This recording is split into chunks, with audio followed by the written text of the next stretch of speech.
I popped the hood on a dead turbo. No boost, awful lag, temps creeping up. The owner was ready to drop $1,200 on a new unit. But the real killer? A blocked crankcase breather pushing oil past the seals. No smoke at idle, just a faint whine on spool and a low dipstick.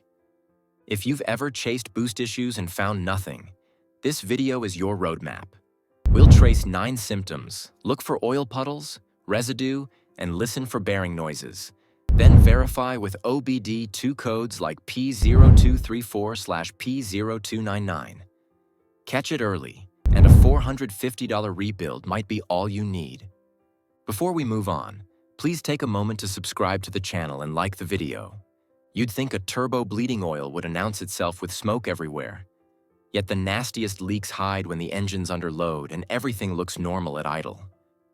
Treat this like a case file. Every odd smell, stain, or sound is a clue that tightens the suspect list. Owners swap turbos, chase boost issues, even replace intercoolers, and the leak keeps coming back. If the obvious signs aren't showing, it means you're looking in the wrong moments and the wrong places. Start with acceleration smoke. Blue or black haze only when you roll into the throttle is your first clue. Light blue points to oil getting into the intake or exhaust housing. Black means the mixture goes rich and the cat is fighting for its life. If the smoke thickens under heavy load or after a long downhill followed by a hard pull, the leak is larger than you think, and the catalyst faces overheating or fouling. No drama at idle, but wide open throttle tells the truth. No smoke at all, but the dipstick keeps dropping? That's clue 2. Oil can sneak past the turbo seals only when pressure builds in the housing, then vanish into the exhaust stream where you never see it. Check it after a highway pull, not on a cold start. A steady loss with no stains on the driveway often means the return path can't keep up, or crankcase pressure is pushing back on the seal during boost. Clue 3 sits on the ground. After parking, look for small wet spots or greasy halos under the downpipe area or near the compressor side. Follow the mess upward with a flashlight. Track it along the oil return line and both of its ends. You're hunting for crushed sections, sharp bends, a drain that runs uphill, or a flange smeared with RTV that has squeezed inside and pinched the opening. Even a narrow ridge of sealant can choke flow. Clue 4 hides in plain sight. Stains around the turbo body and fittings. Run your finger along the compressor outlet, the turbine housing clamp, and the oil feed and return banjos. Oil collects dust fast, so a gray, gritty film around a joint points to a slow leak. Pull the intake pipe and inspect the compressor wheel nut and inlet bell. Fresh oil sheen there means it's coming through the center housing, not from a valve cover. Now feel the car. Sluggish acceleration and lazy spool are clue 5. A turbo that used to light at 2,200 now wakes up at 2,800 because the bearings aren't happy. Oil coking or starvation adds drag. You sense it as a softer hit and longer delay before boost builds, especially between shifts. Clue 6 is sound.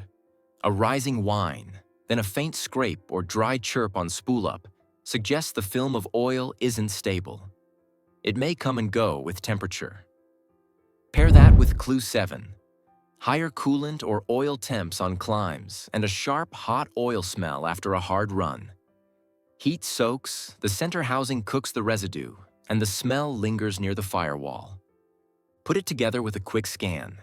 If you're seeing these 7 sensory hits and your dipstick shows a steady trend downward, watch for codes like P0234 or P0299. Overboost can point to restriction and pressure conflicts. Underboost often rides with worn bearings and lost efficiency.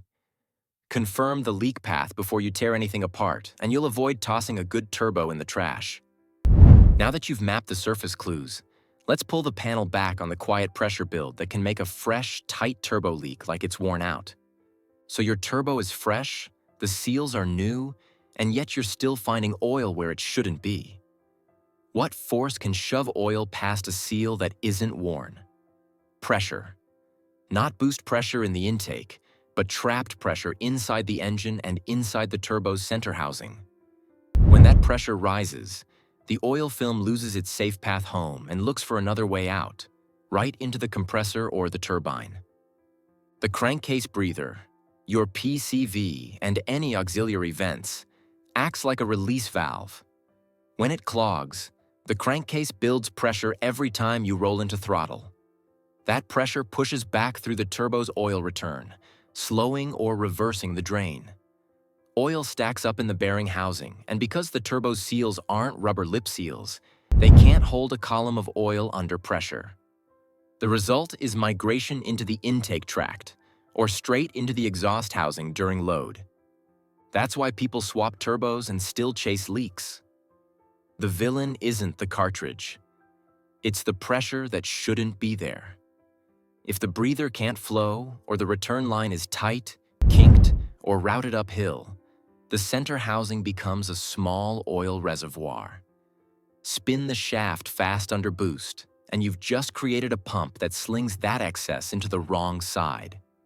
You won't always see smoke. Sometimes it's only a low dipstick and a cat getting cooked from inside. Follow the paths. Start with the breather assembly and hoses. If they're wet with mayonnaise-like sludge or collapsed inside, they can't vent. Move to the return. It must drop continuously from the center housing to the sump with no traps, no sags, and no sealant squeezing into the hole. Even a thin ribbon of RTV or a misaligned gasket creates a choke that raises housing pressure by the second. Check that the feed isn't oversized for the bearing clearances, because excessive oil volume overwhelms a marginal return. Now widen the net. High system oil pressure from a cold, thick viscosity or a stuck relief valve adds load to the return. A clogged air filter or narrow, crushed intake tube raises inlet depression, pulling harder on the compressor side and nudging oil across the seal under spool. On the hot side, a blocked catalyst or DPF builds turbine back pressure that pushes against the turbine seal. Any exhaust leak upstream of the O2 or pressure sensor can mask that back pressure until the damage shows up as oil consumption. Fixes live in the basics. Clean or replace the breather and confirm flow both at idle and with a quick snap of throttle. Restore the return path with a steady downhill slope, rigid hose or pipe, correct length, and the proper gasket or O-ring. No blobs of RTV. Size the feed correctly and use the right restrictor if your turbo calls for one. Replace a packed air filter, straighten or upsize the intake, and verify there's no plastic bag or foam stuck in the box.